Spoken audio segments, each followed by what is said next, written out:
Advocate high court Islamabad. आज का जो हमारा ये टॉपिक है सेशन, ये है basically orientation to partnership act 1932। आपको स्क्रीन पे नजर आ रहा होगा कि पार्टनरशिप एक्ट 1932 के बाद 9 ऑफ 1932 भी लिखा हुआ नजर आ रहा है।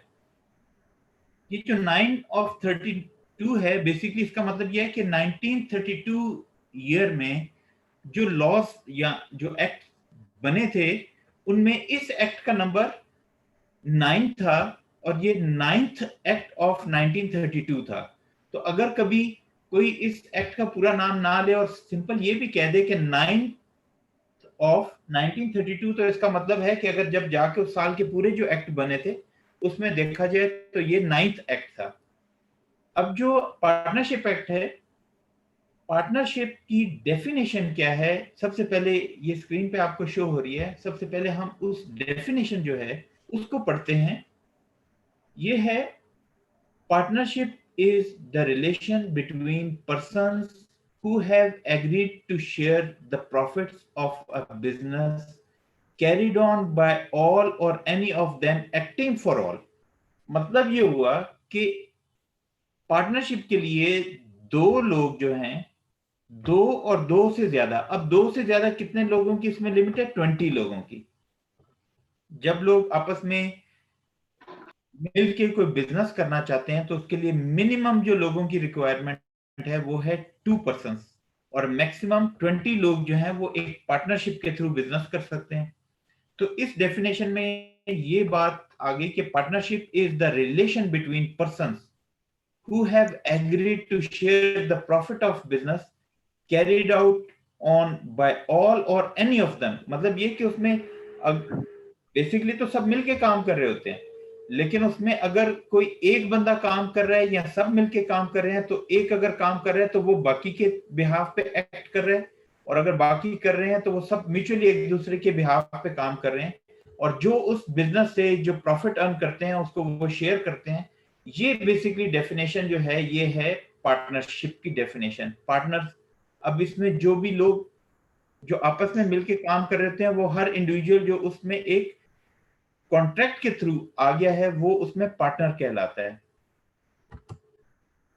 अब पार्टनरशिप जो है, पार्टनरशिप इज, अब बेसिकली ये जो ज्यादातर जो वर्डिंग है ये आपको पार्टनरशिप एक्ट में ही मिल जाएगी। तो पार्टनरशिप एक्ट को पढ़ना और उसकी रीडिंग करना उससे ज्यादा इंपॉर्टेंट यह है कि जो इसके पीछे कॉन्सेप्ट्स हैं उन कॉन्सेप्ट्स को समझा जाए। बाद में आप अगर इस पूरे जो पार्टनरशिप एक्ट है इसको पढ़ेंगे तो आपको बहुत इजी पे समझ आएगा। तो यहाँ पे मैं उस जो लैंग्वेज लीगल यूज हुई है और जो स्टैट्यूट है उसको थोड़ा सा इंटरप्रेट करता जाऊंगा, ताकि आपको जब आप खुद इसको पढ़ना चाहें तो ये कोई मतलब ज्यादा लेंथी एक्ट नहीं है, बहुत छोटा सा एक्ट है। तो इसके जो मेन कॉन्सेप्ट है उनको आप समझें और जो इलेबोरेशन है उसको समझें। बाद में इन्हीं वर्डिंग और इन्हीं चीजों को आप अगर थोड़ा सा कोशिश करेंगे तो इजीली ग्रैस्प करेंगे। अब ये है, पार्टनरशिप इज क्रिएटेड और अराइजेस फ्रॉम कॉन्ट्रैक्ट। अब ये बड़ी इंपॉर्टेंट बात है। अराइजेस फ्रॉम कॉन्ट्रैक्ट का मतलब ये है कि बेसिकली जो पार्टनरशिप है वो बेस करती है कॉन्ट्रैक्ट एक्ट के जो स्टैट्यूट है उसके ऊपर। मतलब ये कि जो दो लोग या दो से ज्यादा लोग जब आपस में मिलते हैं तो वो बेसिकली फॉर्मली एक रिटन या वर्बल कॉन्ट्रैक्ट में अगर आ जाते हैं तो इसके थ्रू जो एक एंटिटी क्रिएट होती है उसको पार्टनरशिप कहते हैं। अब यहाँ पे नीचे एक बड़ी इंपॉर्टेंट बात जो है वो है शेयरिंग ऑफ प्रॉफिट्स और of gross returns arising from property by person does not make such person partner. अब अगर दो लोग, एक बंदा ये कहता है कि मुझे मेरे कारोबार में फायदा हुआ, मैं उसमें से आपको कुछ प्रॉफिट दे रहा हूं, तो ये पार्टनरशिप नहीं है। या अगर एक जगह पे कहीं पे भी कुछ रिटर्न किसी को मिला है, उसमें से वो अगर कोई प्रॉपर्टी या कोई चीज किसी और पर्सन के साथ शेयर कर रहा है, तो ये भी पार्टनरशिप नहीं है। पार्टनरशिप ये है कि दो या दो से ज्यादा लोग आपस में बिजनेस के कंसेंट के साथ, इंटेंशन के साथ एक कॉन्ट्रैक्ट करते हैं, और उस कॉन्ट्रैक्ट के रिजल्ट में जब उस बिजनेस को वो रन करते हैं तो यहाँ प्रॉफिट होगा या लॉस होगा। अगर वो प्रॉफिट और लॉस उस कॉन्ट्रैक्ट के बाद जो बिजनेस के आउटकम में हुआ उसको शेयर करते हैं, और इसको वो एक कॉन्ट्रैक्ट फॉर्म में अगर उन्होंने किया हुआ है तो ये पार्टनरशिप है। अब पार्टनरशिप एट विल क्या है कि जब भी, अब इसकी बेयर रीडिंग जो है वो मैं, अगर आप लोग कहते हैं तो मैं करता हूं, अदरवाइज मैं जो है बेयर रीडिंग भी नहीं करता, मैं सिर्फ आपको कॉन्सेप्ट देता जाता हूं। सर वेयर नो जी मेरे जी ख्याल से आप ये conceptual understanding is more better, तो दैट वुड बी एग्जैक्टली, क्योंकि ये देखें, ये जो पूरी लैंग्वेज यहाँ पे आ रही है ना, ज्यादातर ये बुक में से आ रही है, ये हर बंदा पढ़ सकता है। मैं आपको कॉन्सेप्ट्स क्लियर कर देता हूँ, क्योंकि बेसिकली इसके लिए हमारे पास टाइम शॉर्ट है, तो जो उसकी एलेबोरेशन है, उसके कॉन्सेप्ट्स है, मैं वो डिस्कस करता जाता हूँ। बाद में ये होगा कि अगर आपको कोई क्वेश्चन या क्वेरी होगी तो आप मुझे व्हाट्सएप पे, ईमेल पे, या मैम अनम को आप बताएंगे कि जी ये चीज हमें क्लियर नहीं हो रही, तो मैं उसको फर्दर फिर एलेबोरेट करके, या अगर किसी को कोई उसमें कंफ्यूजन होगी तो क्लियर कर दूंगा। अच्छा, अब इसमें वो ये बात है कि वो कहते हैं कि जो जहां पे जो कॉन्ट्रैक्ट एक्ट है उसमें अगर कहीं पे ये जिक्र नहीं है कि ये जो पार्टनरशिप है इसकी ड्यूरेशन क्या होगी। जब पार्टनरशिप करते हैं तो कहते हैं कि जी ये 2 इयर्स पार्टनरशिप है, ये 5 इयर्स है, ये 10 ईयर है। अगर वो नहीं है तो इसका मतलब है कि अगर आपने उसमें लिमिटेशन, एक टाइम फ्रेम नहीं दिया, तो ये जनरल अंडरस्टैंडिंग है कि फिर वो पार्टनरशिप कहलाएगी पार्टनरशिप एट विल। इसका मतलब है कि वो जो पार्टनर्स हैं उनमें से जब तक वो आपस में चल रहे हैं चलते रहेंगे, जब कोई कहेगा कि जी अब मैंने इसमें और काम नहीं करना आपके साथ, या मुझे इसमें से आप जो है वो एक्सक्लूड कर दें, तो वो पार्टनरशिप एट विल कहलाती है। अब जो पार्टनरशिप है, पार्टनरशिप में होता ही है कि जो पार्टनर्स हैं उनकी ड्यूटीज एक दूसरे के ऊपर इवॉल्व हो जाती हैं। वो किस तरह से, क्योंकि जब वो पार्टनर्स आ जाते हैं तो बाउंड हो जाते हैं कि उन्होंने वो जो एक कॉज है, लेट्स से कि मैं अपने दोस्त के साथ मिलके ये कह रहा हूं कि जी मैंने पार्टनरशिप करनी है, और हम पार्टनरशिप करके बिजनेस क्या करेंगे, हम कहते हैं कि जी हम बिजनेस करेंगे फार्मास्यूटिकल का, हम या मेडिसिन मैन्युफैक्चर करेंगे, या मेडिसिन इंपोर्ट करेंगे, या रिटेल करेंगे। रिटेल का मतलब ये है कि हम किसी से परचेज करेंगे और उसको सेल कर देंगे। अब जब हम ये एक इस इंटेंशन के साथ जा रहे हैं कि हमने एक बिजनेस करना है, तो उसके लिए पहला पहला जो बेसिक चीज थी वो तो ये थी कि पार्टनरशिप कॉन्ट्रैक्ट होगा। पार्टनरशिप कॉन्ट्रैक्ट के बाद जब हम वो कर लेते हैं तो एक दूसरे के ऊपर हमारी duties towards firm, towards each other create हो जाती हैं।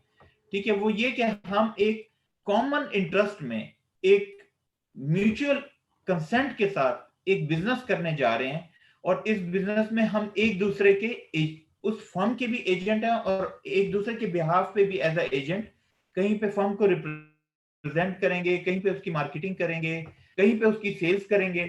तो ये सारी जो चीजें हैं ये, और इसके अलावा फिर एक दूसरे के ऊपर जो फाइनेंशियल ऑब्लिगेशंस हैं वो भी आ जाती हैं कि जब मैं कोई चीज एक्सपेंस कर रहा हूं तो वो एक्सपेंस मैं फर्म के बिहाफ पे कर रहा हूं, तो मुझे फर्म जो है वो एक्सपेंस रिटर्न, लेट्स से कि मैं बिजनेस हमने रजिस्टर्ड किया, जो फर्म है इस्लामाबाद में, और कहीं पे हमें अपॉर्चुनिटी मिली कराची में और मैं कराची चला गया, तो कराची जाके मैंने अगर वहां पे कोई एक्सपेंस किए तो एज एक्चुअल जो मेरे पास उसके एविडेंस, कोई बिल्स होंगे, तो मैं अपनी फर्म को लाके दूंगा कि जी इस बिजनेस के लिए मैं कराची गया था और इस बिजनेस को मैंने करने के लिए ये एक्सपेंसेस किए।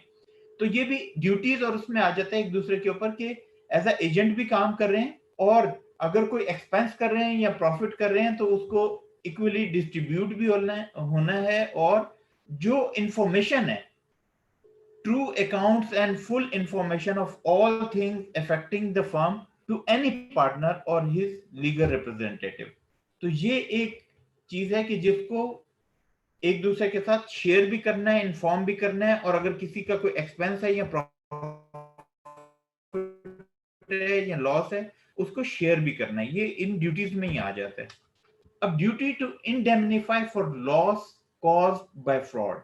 अब कह रहे हैं कि हर जो पार्टनर है वो फर्म को अगर किसी की वजह से, फ्रॉड की वजह से या किसी वजह से लॉस हो गया है, तो हर पार्टनर उसको इंडेमनिफाई करेगा। ये अभी हम जो पढ़ रहे हैं ये पढ़ रहे हैं पार्टनरशिप, और पार्टनरशिप के अगेंस्ट जो एंटिटी क्रिएट होती है उसको कहते हैं फर्म।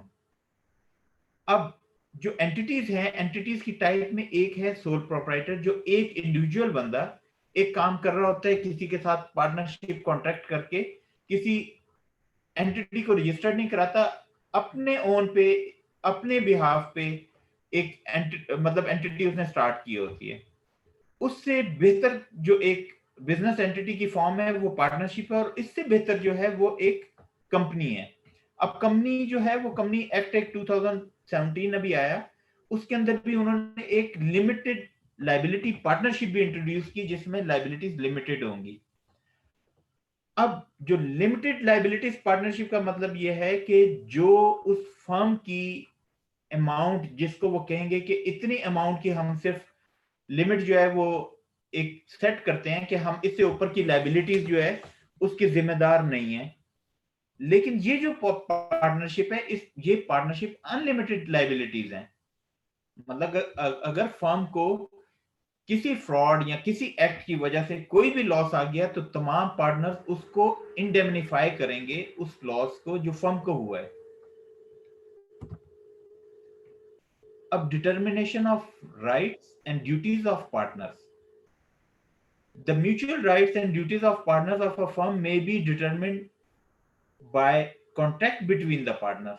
अब जब लोग आपस में मिलके एक पार्टनरशिप में इन्वॉल्व होते हैं तो उसके लिए कॉन्ट्रैक्ट की बेस के ऊपर वो लिखते हैं कि इस कॉन्ट्रैक्ट के थ्रू जो ड्यूटीज हैं पार्टनर्स की वो क्या क्या होंगी। जहां आके वो बात आती है जहां पे कहते हैं कि ये मैनेजिंग पार्टनर होगा, ये सेल्स को डील करेगा, ये अकाउंट्स को डील करेगा, ये पार्टनर जो है ये उसकी मार्केटिंग या जो जो उसको असाइनमेंट दे दी जाती है, तो वो एग्रीमेंट के अंदर ये मेंशन करके म्यूचुअल राइट्स एंड ड्यूटीज जो है पार्टनर्स के, वो एक्सप्रेस और इम्प्लाइड। एक्सप्रेस का मतलब ये है कि जिसको राइटिंग में लाया गया या जिसको डिस्कस किया गया, जिसको ओरली वर्बली जिसको प्रोनाउंस किया गया, वो एक्सप्रेस आ गया। इम्प्लाइड का मतलब ये है कि अगर कोई चीज ना भी कही जाए तो ये जनरल अंडरस्टैंडिंग होती है कि इस कॉज के लिए ये सब मिलके काम कर रहे हैं। Agreements in restraint of trade.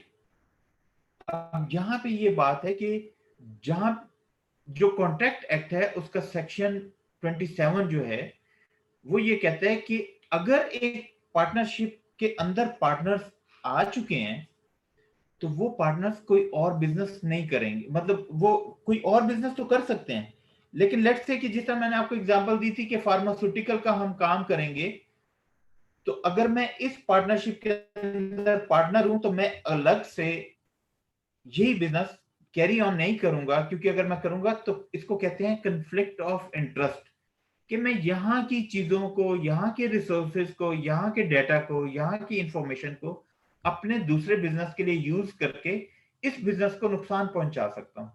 तो क्या होगा कि may provide that a partner shall not carry on any business other than that of the firm while he is a partner, जब तक वो पार्टनर है। अच्छा एक चीज प्लीज ये कि अगर ये, क्योंकि इंग्लिश कॉन्ट्रैक्ट है, इंग्लिश लॉ है, और इसको मैं एलेबोरेट उर्दू में कर रहा हूं, तो अगर सब इसके साथ मतलब इजी हैं तो ठीक है, अदरवाइज मैं इसको इंग्लिश में ही फिर एलेबोरेट करूंगा। सर आई थिंक उर्दू में आप ठीक चल रहे हैं। आई थिंक इट्स ये बेटर, ठीक है क्योंकि इजीली ये, अंडरस्टैंडेबल। ठीक है। हाँ आप उसको बेयर रीडिंग करेंगे तो आप लॉ से कर लीजिएगा। इसी चीज को माइंड में रख के बेशक इसको आप लिखते रहें, इसके छोटे छोटे से पॉइंट्स नोट करते रहें और नोट्स बना लें।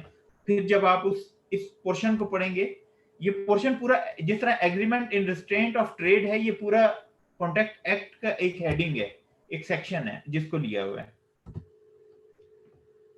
The conduct of the business, every partner has a right. अब यहां पे ये बात करते हैं कि जब एक पार्टनरशिप के अंदर 2 लोग हैं, 4 लोग हैं या 5 लोग हैं, तो वो कहते हैं कि every partner has a right to take part in conduct of the business, कि हर पार्टनर का ये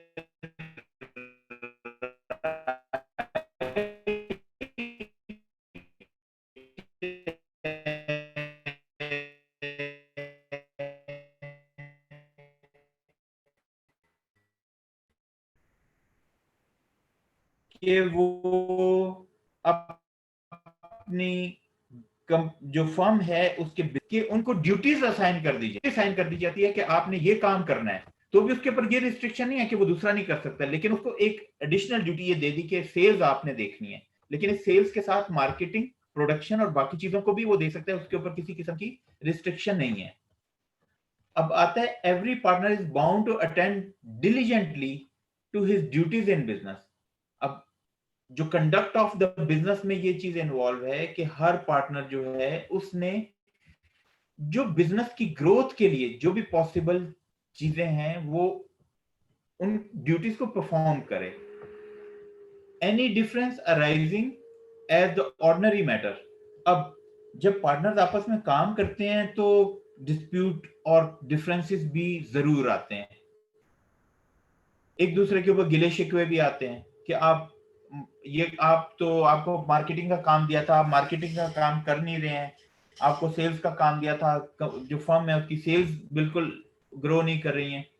जब इस तरह से, और यहाँ कोई बात आती है कि जी आप जो अकाउंट्स हैं, अकाउंट्स में फलां चीजें जो है हम उनसे सेटिस्फाई नहीं है, तो जब कहीं पे कोई डिस्प्यूट्स आ जाएंगे तो उसमें है ये कि मैटर जो है उनको म्यूचुअली कंसेंट से पार्टनर्स आपस में बैठ के एक मीटिंग में डिसाइड कर सकते हैं।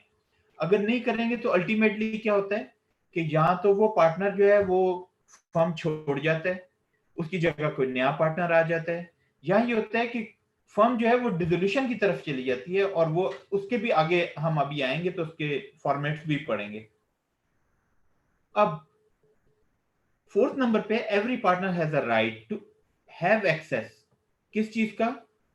जो कंपनी का ऑफिशियल रिकॉर्ड है, जो कंपनी के अकाउंट्स बनते हैं, जो कंपनी की प्रोडक्ट की इंफॉर्मेशन है, जो कंपनी की प्रोडक्ट के रेट्स हैं, जो कंपनी के क्रेडिटर्स हैं, क्रेडिटर्स वो लोग हैं जिनको फर्म ने पेमेंट करनी होती है, जिनकी लाइबिलिटीज होती हैं, या जो फर्म के डेटर्स हैं, डेटर्स वो हैं जिनसे फर्म ने पैसे लेने होते हैं, सेल्स के बदले में लेने होते हैं, या कोई चीज सेल करने के अलावा अगर किसी किस्म की और ऑब्लिगेशन कहीं पे किसी के ऊपर अगर राइज होती है, तो हर पार्टनर का ये राइट है कि वो कहे कि मुझे डेटर्स की इंफॉर्मेशन दिखा दें, कितने पैसे किससे लेने हैं दिखा दें, या मुझे क्रेडिटर्स की इंफॉर्मेशन दिखा दें, किसको कितने पैसे देने हैं, ताकि मेरे नॉलेज में हो कि फर्म ने लेने कितने पैसे किसी से हैं, देने कितने हैं।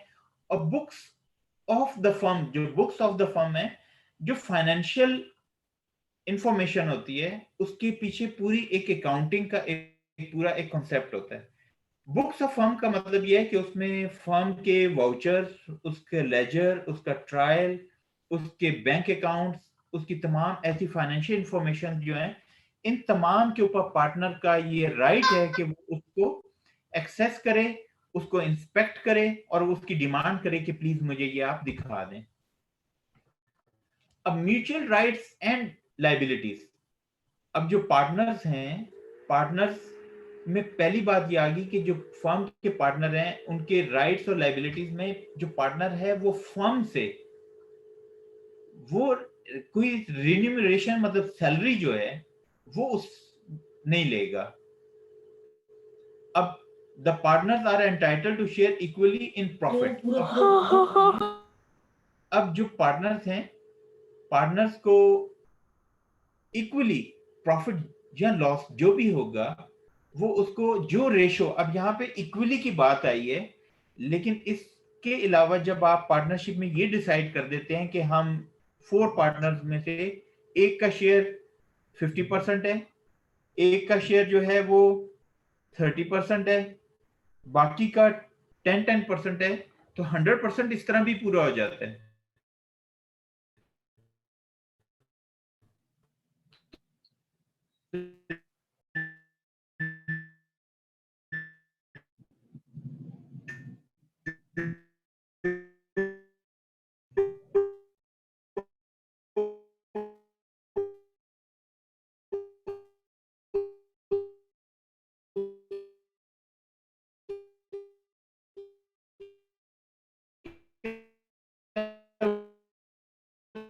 वो के ऊपर कि जी मैं जो कैपिटल इसमें करूं वो प्रॉफिट, तो उस प्रॉफिट में से निकालने के बाद जो प्रॉफिट होगा, क्योंकि रेवेन्यू वो चीज होती है जो फर्म पैसा रिसीव करती है, उसके बाद उसमें से एक्सपेंसेस लेस होने के बाद जो बचता है उसको हम प्रॉफिट कहते हैं।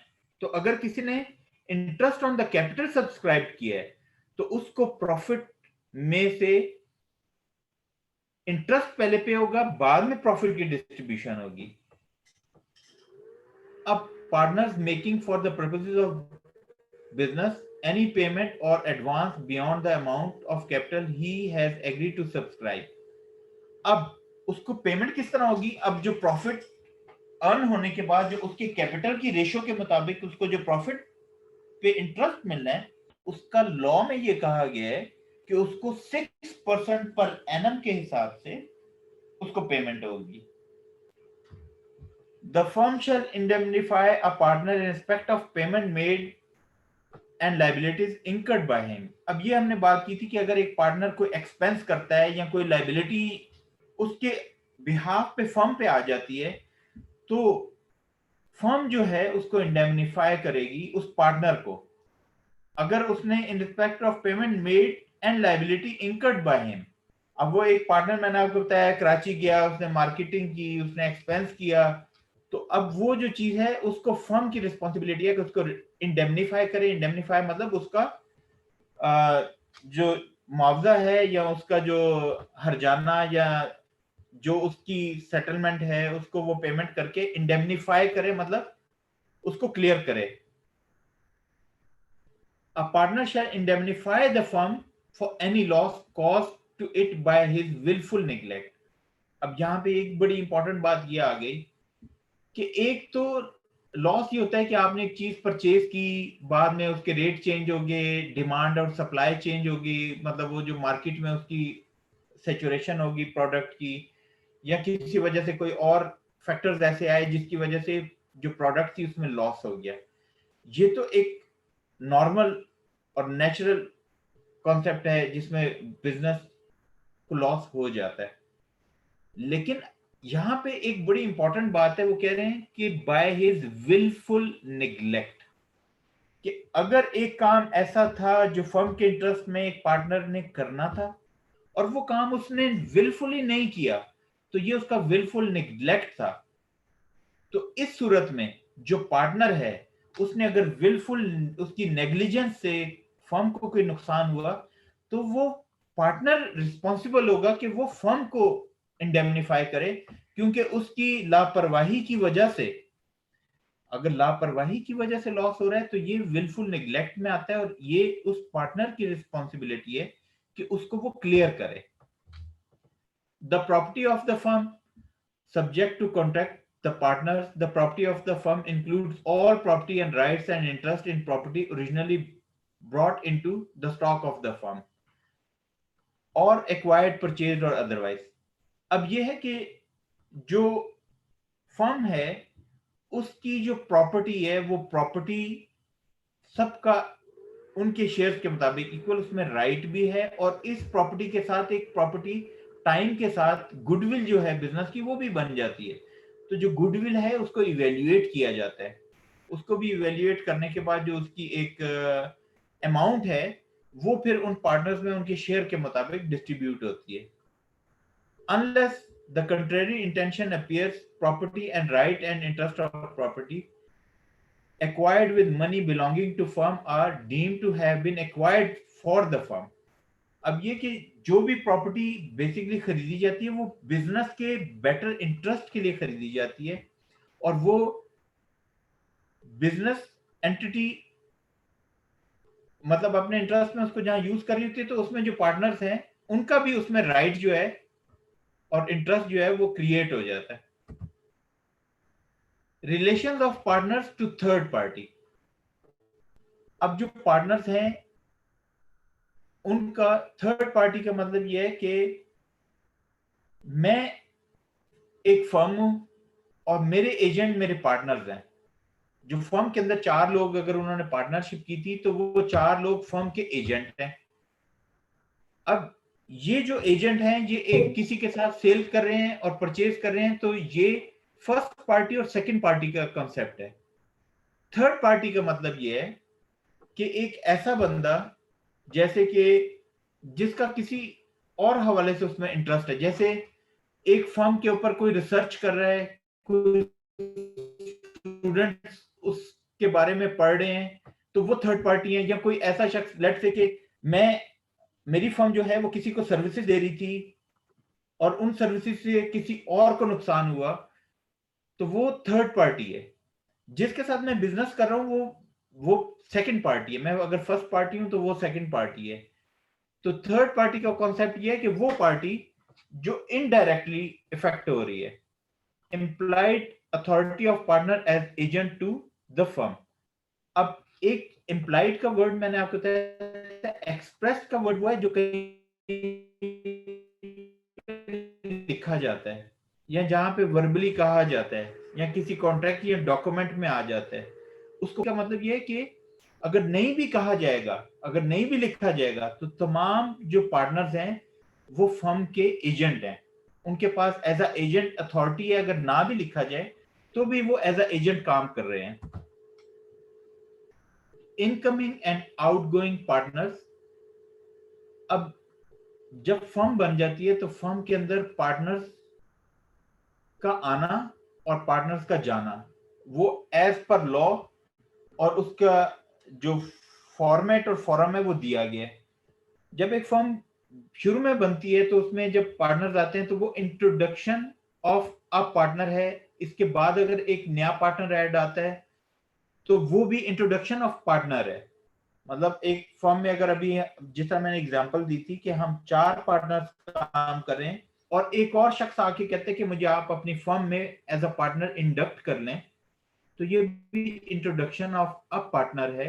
ये चारों पार्टनर मिल के आपस में डिसाइड करेंगे कि जी ठीक है, वो अगर इन्वेस्टमेंट लेके आ रहा है तो उसको हम एज अ पार्टनर इंडक्ट कर लेते हैं। अब रिटायरमेंट ऑफ पार्टनर ये है कि जब एक फर्म काम कर रही होती है तो बाद दफा किसी वजह की मतलब मुख्तलिफ वजूहात हैं, किसी वजह से अगर एक पार्टनर कहता है कि जी ये बिजनेस मुझे सूट नहीं करता या ये प्रॉफिट रेशियो मुझे सूट नहीं करती या इसमें जो लॉस है मैं वो लॉस फर्दर बियर नहीं कर सकता, या वो फिजिकली या मेंटली अगर कोई प्रॉब्लम है तो वो क्या करता है, वो कहता है कि जी मैं अपना रेजिग्नेशन देता हूं फर्म को और मुझे रिटायर कर दें। तो वो ये होता है कि तमाम पार्टनर्स मिलके उसको कहते हैं कि जी ठीक है आप रिटायर हो जाए, उसका हिसाब किताब करते हैं, उसके जो पैसे हैं उसको देते हैं और वो चला जाता है। एक्सक्लूजन ऑफ पार्टनर क्या है? अब रिटायरमेंट ऑफ पार्टनर में क्या था कि वो पार्टनर खुद कह रहा है कि जी मुझे आप रिटायर कर दें। एक्सक्लूजन ऑफ पार्टनर में क्या है कि अगर 4 लोग हैं तो 4 में से वो कहते हैं कि जी इस पार्टनर को हमने एक्सक्लूड करना है। अब लॉ ये कहता है कि पार्टनरशिप के अंदर आप उसको एक्सक्लूड नहीं कर सकते हैं किसी पार्टनर को। लेकिन अगर 3 पार्टनर आपस में मिलके ये एक बंदे को कहते हैं कि जी आप फर्म से निकल जाए, आप हमें सूट नहीं करते हैं, आपकी वजह से ये है, और वो एग्री कर जाता है, तो उसमें यह है कि ये एक्सक्लूजन पार्टनर है।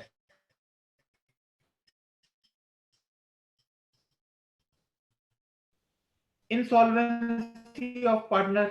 अब अगर कोर्ट ऑफ लॉ से डिक्लेयर हो जाता है कि वो इंसॉल्वेंट, कोई पैसा, कोई उसकी स्टेट, कोई एसेट उसके पास नहीं रहा, तो ऐसे शख्स को लॉ जो है, जो कॉम्पिटेंट कोर्ट है, वो उसको डिक्लेयर कर देती है कि जी ये इंसॉल्वेंट हो गया।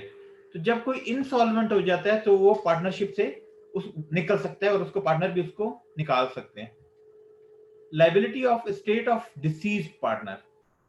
अब जब कोई पार्टनर एक फर्म के अंदर फौत हो जाता है तो अगर उसके अगेंस्ट कोई लाइबिलिटीज हैं तो ये फर्म की रिस्पॉन्सिबिलिटी है कि उसकी लाइबिलिटीज को क्लियर करे, या उसके जो लीगल हेयर है वो लीगल हेयर जो है उनके ऊपर भी ये लाइबिलिटी आती है, मतलब उनकी भी रिस्पॉन्सिबिलिटी है कि वो लाइबिलिटीज जो उस डिसीज पर्सन की थी उनको फुलफिल करें। Right of outgoing partner to carry on competing. जब एक पार्टनर फर्म से चला जाता है तो जाने के बाद ये उसका राइट है कि जो बिजनेस पहले वो उसके ऊपर रिस्ट्रिक्शन थी कि वो सेम बिजनेस इंडिविजुअल कैपेसिटी में नहीं कर सकता, क्योंकि वो इस फर्म के इंटरेस्ट के अगेंस्ट था कि वो इस फर्म के इंफॉर्मेशन रिसोर्सेज और उसको यूज करेगा अपने म्यूचुअल अपने बेनिफिट के लिए, और फर्म को उससे लॉस होगा। लेकिन जब वो एक पार्टनर इस फर्म से निकल जाता है तो निकल जाने के बाद फिर उसका ये राइट है कि वो कंपीटिंग बिजनेस मतलब कंपटीशन में आके बिजनेस कर सकता है। Agreement in restraint of trade. अब ये भी एक बात है कि जो ट्रेड है, ट्रेड में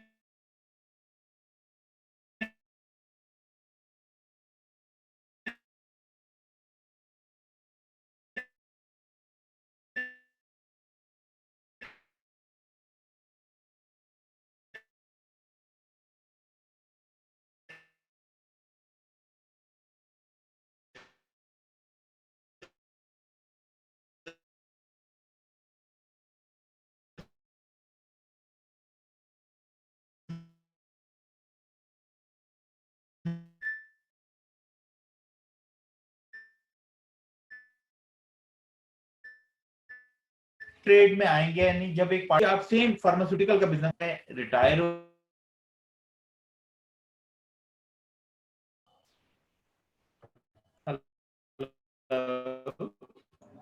हेलो सर, अस्सलाम वालेकुम। हेलो सर आई थिंक ये जी, वो मेरे ख्याल नेट सिग्नल्स का इशू है आपकी। आप दोबारा से स्क्रीन शेयर कर दीजिए। जी मैंने शेयर कर दी, स्क्रीन शो हो रही है आपको? नहीं सर, स्क्रीन आपकी शो नहीं हो रही। अच्छा ठहरे मैं आप इसको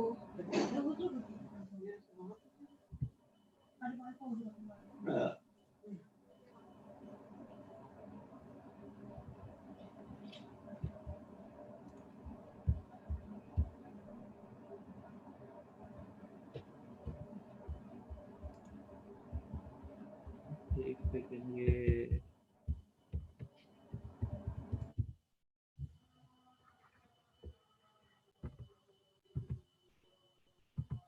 अच्छा स्क्रीन आपको शो नहीं हो रही और मेरे पास तो शो हो रही है। तो अब सर मुझे एक आप ये बताएं। सर आप इसको एक दफ़ा कैंसिल करें, दोबारा से ट्राई एक दफ़ा शेयर करें।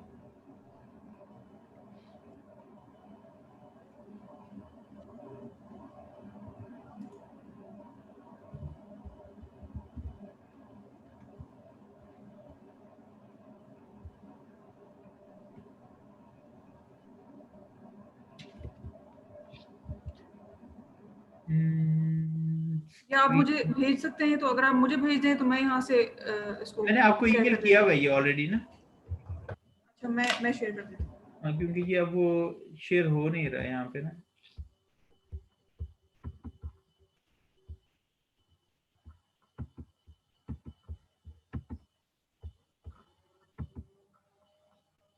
देखिए आ गया। जी सर, आगे।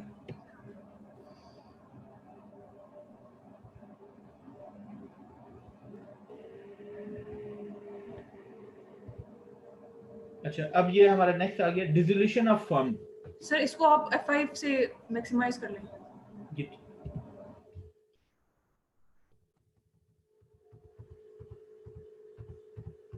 अब जिस तरह हमने जो फर्म है उसका हमने बताया कि जब फर्म है वो बेसिकली बनती है जब एक कॉन्ट्रैक्ट हो जाता है पार्टनर्स के बीच में, तो एक फर्म क्रिएट हो जाती है। लेकिन जब एक फर्म क्रिएट हो जाती है तो वो फर्म खत्म भी हो सकती है। मतलब जैसे वो अगर फर्म बनी थी तो बनने के बाद उसका जो खत्म होना है उसको डिसोल्यूशन कहते हैं, डिसॉल्व होना, डिसोल्यूशन ऑफ फर्म। अब dissolution by agreement, dissolution by agreement क्या है कि जो पार्टनर्स हैं वो आपस में एक एग्रीमेंट कर लें कि जी हमने एक फार्मास्यूटिकल का बिजनेस स्टार्ट किया था और बिजनेस किसी वजह से मतलब अब हम उसको कंटिन्यू नहीं करना चाहते हैं, तो वो एक एग्रीमेंट करें कि जी हम इसको डिसॉल्व कर देते हैं। अब जब वो इसको डिसॉल्व करने के लिए जाएंगे तो वो ये होगा कि म्यूचुअल कंसेंट से कोर्ट में जाएंगे और कोर्ट में जाके वो इसको डिसोल्यूशन ऑफ फर्म के थ्रू इस फर्म को डिसॉल्व कर देंगे। अब एक है कंपल्सरी डिसोल्यूशन। कंपल्सरी डिसोल्यूशन ये है कि अगर तो कोई बिजनेस या कोई ट्रेड ऐसा हो रहा है जो कि एज पर लॉ अलाउ ही नहीं है, तो मैंडेटरी है कि फिर वो जो है वो कंपल्सरी उसको डिसॉल्व कर दिया जाएगा। इसी तरह dissolution on the happening of certain contingencies, मतलब डिफरेंट कुछ और वजूहात हैं, जैसे कि जिस ट्रेड ऑफ बिजनेस में हम काम कर रहे थे उसमें कोई इस तरह की चीज आ गई, कोई लॉ इस तरह का बन गया, या कोई और फैक्टर इस तरह इन्वॉल्व हो गया, तो भी वो उन कंटीजेंसीज की वजह से बिजनेस जो है वो डिसोल्यूशन हो जाएगी। अब यह है dissolution by notice of partnership at will. शुरू में हमने पढ़ा था कि जब अगर एक टाइम फ्रेम या एक वो मेंशन नहीं किया जाएगा कि ये पार्टनरशिप 5 साल के लिए है, 10 साल के लिए है, तो उसको हमने कंसीडर किया था कि ये पार्टनरशिप एट विल है।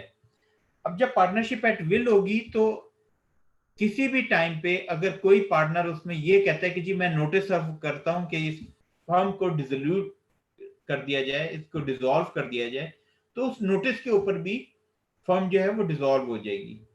अब अगर जिस तरह मैंने अभी जिक्र किया कि अगर लॉज या कोई इस तरह की एज पर डायरेक्शंस कोई चीज चेंज होती है, जैसे कि हम फार्मास्यूटिकल का जो बिजनेस कर रहे थे और गवर्नमेंट ये कहती है कि जी अब पाकिस्तान में लॉ ये बन गया है कि पाकिस्तान में कोई प्राइवेट बंदा फार्मास्यूटिकल का काम नहीं करेगा, ये स्टेट ओन्ड होगा, सिर्फ स्टेट जो है गवर्नमेंट मेडिसिन की सेल परचेज करेगी और किसी बंदे को अलाउ नहीं है कि वो फार्मास्यूटिकल का काम करे। अगर ऐसी कोई लीगल रिस्ट्रिक्शन आती है तो वो फर्म कोर्ट के थ्रू डिसॉल्व हो जाएगी। या अगर कोई फर्म जो है उसमें पार्टनर्स कोर्ट में चले जाते हैं कि जी ये मेरे पार्टनर्स मेरे साथ नाइंसाफी कर रहे हैं या कोई इस तरह की बात है, तो वो डिसोल्यूशन में थ्रू कोर्ट होगी। डिसोल्यूशन बाय कोर्ट, कि जब पार्टीज कोर्ट में, जो पार्टनर्स हैं वो कोर्ट में चले जाएं तो कोर्ट के थ्रू डिसॉल्व हो जाएगी। जब गवर्नमेंट अगर ये कह दे कि जी ये जो एंटिटीज है इनको खत्म कर दिया जाए, तो जो रजिस्ट्रार ऑफ फर्म है वो कोर्ट में जाके उनको डिसॉल्व कर देगा। मैंने आपको बताया था कि जो फर्म होती है उसके डेटर्स और क्रेडिटर्स, डेटर्स वो होते हैं जिससे फर्म ने पैसा लेना होता है, क्रेडिटर्स वो जिनको फर्म ने पैसा देना होता है। अगर उनमें से कोई कोर्ट में चला जाता है कि जी ये जो फर्म है इसने मेरा इतना बड़ी अमाउंट देनी है और इनके पास पैसे अब ये कह रहे हैं नहीं है या इस तरह की बात है, तो एक तो आप इनसे अकाउंट्स मांगे इनके, और मेरे जो पैसे हैं मेरी इनके ऊपर मतलब अमाउंट जो है वो ड्यू है, वो अगर ये पे नहीं करते हैं तो जो इनके पास एसेट्स हैं उनको बेचे और मेरे पैसे दिलवाएं, तो भी कोर्ट के थ्रू ये डिसोल्यूशन हो जाएगी। Liabilities for act of partner done after dissolution. अब जब एक फर्म पार्टनर्स मिलके, जो हमने सबसे ऊपर बात थी वो थी डिसोल्यूशन बाय एग्रीमेंट। अब ये भी हो सकता है कि एक फर्म जो है उसने काम किया हो, लोगों के बहुत ज्यादा पैसे देने हो और पैसे देने के बाद आप वो पैसे ना देना चाहते हैं और वो जाके अपनी जो फर्म है उसको डिसॉल्व करा लें आपस में एग्रीमेंट करके। लेकिन अगर वो किसी भी तरह से डिसॉल्व भी करा लेंगे अपनी फर्म को, सॉरी मैं बाद दफा ना जो वर्ड है फर्म की जगह कंपनी यूज कर लेता हूँ गलती से, कंपनी जो है उसका स्टेटस और है, फर्म का स्टेटस और है, कंपनी का और है। कंपनी जो है उसको फिर कभी इंशाल्लाह अगर टाइम मिला तो उसको डिस्कस करेंगे। अब जो फर्म है, अगर फर्म को थ्रू एग्रीमेंट हम डिसॉल्व कर देते हैं तो जो पार्टनर्स हैं उनकी लाइबिलिटीज खत्म नहीं हो जाती। ऐसा नहीं कि अगर एक फर्म है उसने मार्केट में जिन लोगों से माल लिया था, जिनसे सर्विसेज ली थी, कहीं पे रेंट पे करना था, तो उन लाइबिलिटीज के साथ वो एक फर्म को डिसॉल्व करके ये समझें कि जी अब हमारी लाइबिलिटीज खत्म हो गई, ऐसा नहीं होगा। अगर फर्म डिसॉल्व भी हो जाती है तो डिसॉल्व होने के बाद भी जो पार्टनर्स हैं उसके, उनकी लाइबिलिटी रहेगी कि वो उनको इंडेमनीफाई करें, उन पेमेंट्स को क्लियर करें जो उनकी फर्म के ऊपर ड्यू थी। Rights of partner to have business wound up after dissolution. अब जब हमने एक फर्म को डिसॉल्व कर दिया तो डिसॉल्व करने के बाद जो पार्टनर्स हैं फिर ये उनका राइट है कि वो सेम बिजनेस फिर कर सकते हैं, किसी और के साथ भी मिलकर कर सकते हैं, खुद से भी कर सकते हैं। तो rights of partner to have business wound up, कि वो जो बिजनेस वाइंड अप हो गया, ये जो वूंड अप है ये बेसिकली वाइंड अप से है, और वाइंड अप का मतलब है उसको मतलब रैप अप कर देना, उसको क्लोज कर देना, ठीक है, उसको एक्सटिंक्ट कर देना, उसको डिसॉल्व कर देना, टू एंड कर देना। तो उसके बाद फिर उनके पास ये राइट है कि वो बिजनेस कर सकते हैं। Mode of settlement of accounts between partners. अब जो पार्टनर्स हैं उनके बीच में जो अकाउंट्स की सेटलमेंट होती है, वो सेटलमेंट म्यूचुअली भी हो सकती है, वो आपस में बैठ के भी कर सकते हैं। उसके लिए वो आर्बिट्रेटर को भी इंगेज कर सकते हैं, उसके थ्रू भी हो सकती है। उसके लिए वो कोर्ट में भी जा सकते हैं और कोर्ट के थ्रू भी जाके कर सकते हैं। तो जो settlement of account between partners है, उसके ये मोड्स हैं कि आप वो खुद भी कर सकते हैं। उसके लिए किसी आर्बिट्रेटर होता है, खालिस एक ऐसा शख्स जिसके ऊपर सब कहते हैं कि जो ये बात करेगा हम उसको मानेंगे। वो खुद उसको म्यूचुअली एक सालिस को पॉइंट भी कर सकते हैं, थ्रू कोर्ट भी कर सकते हैं, और थ्रू कोर्ट अपने अकाउंट्स की सेटलमेंट भी कर सकते हैं। अगर पार्टनर्स में आपस में डिस्प्यूट आ गया कि जी अकाउंट्स जो हैं, मेरा इतना शेयर बनता है, उसका इतना शेयर बनता है, और आपस में एग्री नहीं हो रहे, तो कोई एक पार्टनर या सब कोर्ट में जाके भी उसको कर सकते हैं। अब रजिस्ट्रेशन ऑफ फर्म, अब ये बड़ी इंपॉर्टेंट बात ये है। शुरू में हमने पढ़ा था कि जब दो या दो से ज्यादा अप टू 20 लोगों तक लोग मिलके आपस में एक फर्म बनाना चाहते हैं और पार्टनरशिप करना चाहते हैं, तो जब वो पार्टनरशिप का एक डॉक्यूमेंट तैयार कर लेते हैं जो कि पार्टनरशिप डीड कहलाती है, जिसके अंदर तमाम पार्टनर्स अपने टर्म्स कंडीशन और मतलब अपने जो कंसेंट और सब कुछ उसमें अपनी प्रॉफिट शेयरिंग रेशियो, अपना एड्रेस, फर्म का नेम, सब कुछ मेंशन कर देते हैं। तो वो चीजें यहाँ नीचे उसमें से दी हुई है कि जिस वक्त एक फर्म जो है उसकी रजिस्ट्रेशन के लिए एप्लीकेशन जाएगी, तो ये मैं थोड़ा सा प्रोसेस आपको बताता हूँ। जब आप किसी के साथ फ्यूचर में आप लोगों को एडवाइस भी करेंगे, अभी आप एग्जामिनेशन में भी जाएंगे, तो जो पार्टनरशिप डीड बन जाती है, वो पार्टनरशिप डीड जो है वो एक फर्म का स्टेटस नहीं रखती। हमने एक जगह पे पढ़ा था कि कलेक्टिवली तमाम पार्टनर्स जो हैं, जो एक बिजनेस के लिए म्यूचुअल कंसेंट के साथ आपस में इकट्ठे होते हैं और आपस में एक पार्टनरशिप करते हैं, तो वो पार्टनर्स कहलाते हैं। अब वो पार्टनर्स तो कहला रहे हैं, लेकिन उनकी वो जो डॉक्यूमेंट उन्होंने लिखा है और जो आपस में वो मिलके काम कर रहे हैं, वो एक फर्म नहीं है। फर्म कब होगी? जब एक लीगल अथॉरिटी है जो कि है फर्म की रजिस्ट्रेशन, जो जो लोकल एडमिनिस्ट्रेशन होती है, लोकल एडमिनिस्ट्रेशन के अंडर एक डिपार्टमेंट आता है जिसको कहते हैं registrar of firm. Registrar of firm वो शख्स होता है जो जब लोग आपस में मिलकर एक पार्टनरशिप करते हैं, उसका एक डॉक्यूमेंट तैयार करते हैं, तो उस डॉक्यूमेंट को वो रजिस्टर्ड करता है अपने पास, उसका पूरा रिकॉर्ड रखता है। उस जो पार्टनरशिप डीड है उसकी अपने पास डॉक्यूमेंटेशन पूरी करके जो पार्टनर्स को ओरिजिनल डॉक्यूमेंट वापस करता है, लेकिन अपने पास पूरा डॉक्यूमेंट का सेट रखता है। इसके बदले में जो रजिस्ट्रार ऑफ फर्म है वो एक सर्टिफिकेट इशू करता है कि मेरे पास इस नाम से एक फर्म रजिस्टर्ड हो गई है, जिसकी जो एप्लीकेशन, जब वो पार्टनर जो हैं वो जब रजिस्ट्रेशन के लिए जाते हैं तो एक एप्लीकेशन देते हैं कि हमारी इस पार्टनरशिप डीड को एज अ फर्म रजिस्टर्ड किया जाए। अब वो जो उसकी रजिस्ट्रेशन है, उसकी एप्लीकेशन जो है, उसमें वो कहते हैं कि एप्लीकेशन के अंदर ये चीजें आनी चाहिए और ये चीजें पार्टनरशिप डीड में भी आनी चाहिए। अब वो क्या चीजें हैं कि जो एप्लीकेशन है उसमें और पार्टनरशिप डीड में फर्म का नेम होना चाहिए, उसमें प्लेस ऑफ प्रिंसिपल और द प्लेस और प्रिंसिपल प्लेस ऑफ बिजनेस होनी चाहिए, उसमें name of any other place.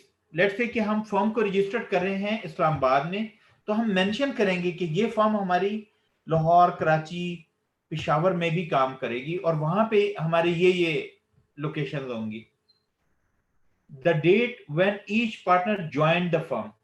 अब जो एप्लीकेशन है और जो पार्टनरशिप डीड है उसमें मेंशन होगा कि इन्होंने कब ज्वाइन किया। नॉर्मली जिस वक्त पार्टनरशिप डीड जो एक स्टैम्प पेपर के ऊपर लिखी जा रही होती है, उसमें ये लिखा होता है on this day the undersigned joint hands.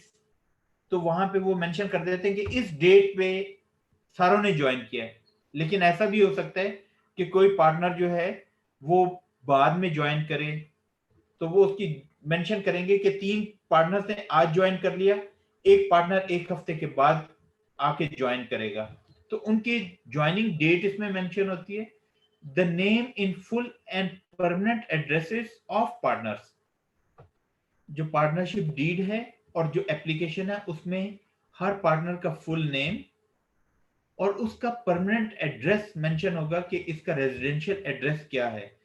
अब वो रेजिडेंशियल एड्रेस जो है वो इस पर्पस से कि फॉर्म का रिकॉर्ड में भी आ जाए, लेकिन इस पर्पस से कि कल को अगर नोटिस सर्व करना हो तो उस हर पार्टनर का एड्रेस और full name registrar of firm के पास होना चाहिए। अब the duration of the firm, ये वही बात आ गई कि अगर मेंशन किया जाएगा कि ये जो फर्म है, ये पार्टनरशिप जो है ये 5 साल के लिए होगी या 10 साल के लिए होगी, तो मेंशन किया होगा। अगर नहीं किया होगा तो वो पार्टनरशिप एट विल होगी, तो उसके लिए फिर ये पार्टनरशिप के अंदर मेंशन किया जाएगा कि this partnership be at will.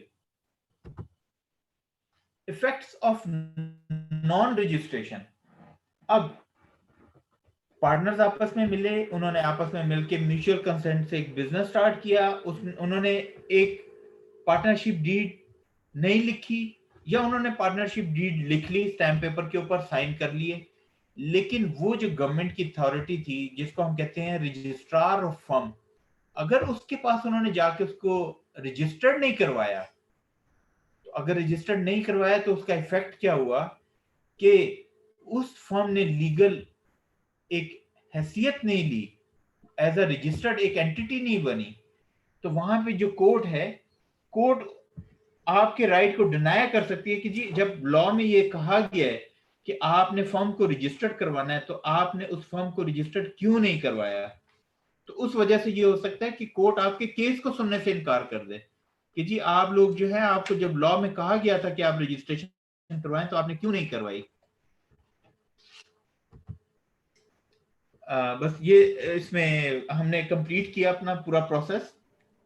जो हमारी ओरिएंटेशन थी इसकी पार्टनरशिप, मैंने असल में बड़ी कोशिश की कि मैं इसको 1 घंटे जो टाइम है हमारा 6 से 7 का, उसके बीच में इसको कंक्लूड करूं। इस वजह से मैंने ज्यादा उसमें जो एक्ट है उसके सेक्शंस की रीडिंग नहीं की। तो अब अगर आप लोगों को कोई इसमें कोई क्वेश्चन, कोई क्वेरी होगी, तो अगर आप चाहेंगे कि एक सेशन इसी टॉपिक के ऊपर हम एलिबरेट करके रखें तो 1 घंटे का सेशन हम और रखेंगे, जिसमें जो हमने अभी डिस्कस किया इसको डिस्कस नहीं करेंगे, फर्दर डिस्कस करेंगे। इसमें लीगल जो रिक्वायरमेंट्स हैं, जिसमें इसकी लिमिटेशंस आ जाएंगी, जिसमें जो स्टाम्प एक्ट के मुताबिक वैल्यूज आ जाएंगी, और जो बाकी जो रिस्ट्रिक्शन या बार्स हैं वो हम अगर इसी टॉपिक पे अगर आप लोग चाहेंगे तो आप जो मैम अनम से डिस्कस करके अपनी क्वेरीज उनको बता देंगे तो उनके आंसर उनको बता देंगे। अगर आप चाहें तो आप मुझे ईमेल करके भी पूछ सकते हैं, व्हाट्सएप पे भी पूछ सकते हैं कि जी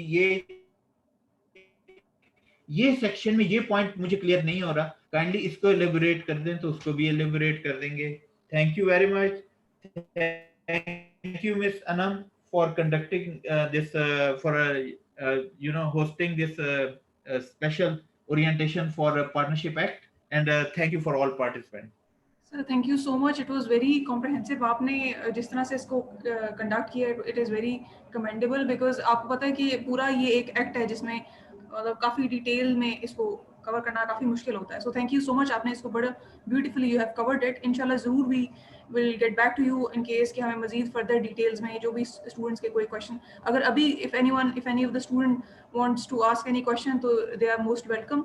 सर हमारे साथ अभी students में corporate law के students हैं और इस वक्त ऑडिटिंग के स्टूडेंट्स भी मौजूद हैं, और इसके अलावा कमर्शियल बैंकिंग एंड इन्वेस्टमेंट के स्टूडेंट्स भी मौजूद हैं। और ये जो सेशन हम कंडक्ट कर रहे हैं ये UIMS university institute of management sciences arid agriculture university का इंस्टीट्यूट है, उसके बिहाफ पे कर रहे हैं विद ऑल 3 सेक्शंस, क्योंकि तो we wanted to have a understanding regarding this partnership act from a real time, जो अब माशाल्लाह काफ़ी एक्सपीरियंस है आपका and you have the real time hands on experience in the corporate law and छोटी सी चीज मैं आपको और बताता हूँ कि जिस तरह ये अभी सिर्फ एक एक्ट था, पार्टनरशिप एक्ट था, इसी में अगर आप कुछ स्टूडेंट्स उन फील्ड से रिलेटेड होंगे तो आप उस पर भी एक सेशन कंडक्ट कर सकते हैं, जिसमें मैं आपको बताता हूँ कि जो कंपनीज एक्ट है उसके ऊपर भी एक सेशन कर सकते हैं, इनकम टैक्स के ऊपर भी कर सकते हैं, सेल्स टैक्स के ऊपर भी कर सकते हैं, ऑडिटिंग के ऊपर भी कर सकते हैं, कॉन्ट्रैक्ट एक्ट के ऊपर भी कर सकते हैं, मर्केंटाइल लॉ के ऊपर भी कर सकते हैं। तो ये वो सारी फील्ड्स हैं जिनके ऊपर अगर आप इसी तरह एक एक सेशन अगर रखना चाहें तो रखेंगे। मैं इस तरह से उसके ऊपर एक प्रेजेंटेशन लेफ्ट है उन फील्ड्स का, वो क्लियर कर दें जिसमें कंपनीज एक्ट और जो टैक्सेशन है, कुछ स्टूडेंट्स हो सकता है टैक्सेशन में भी मतलब स्टडी कर रहे हो, तो इसी तरह आप वो फिर उन फील्ड्स के अगर सेशन इस तरह रखेंगी तो मैं उसके लिए इस तरह एक प्रेजेंटेशन बना के तो उसको इंशाल्लाह conduct. Sir thank you so much once again. Student में से अगर कोई क्वेश्चन है किसी का तो आप पूछ सकते हैं, otherwise then we will wrap up the session.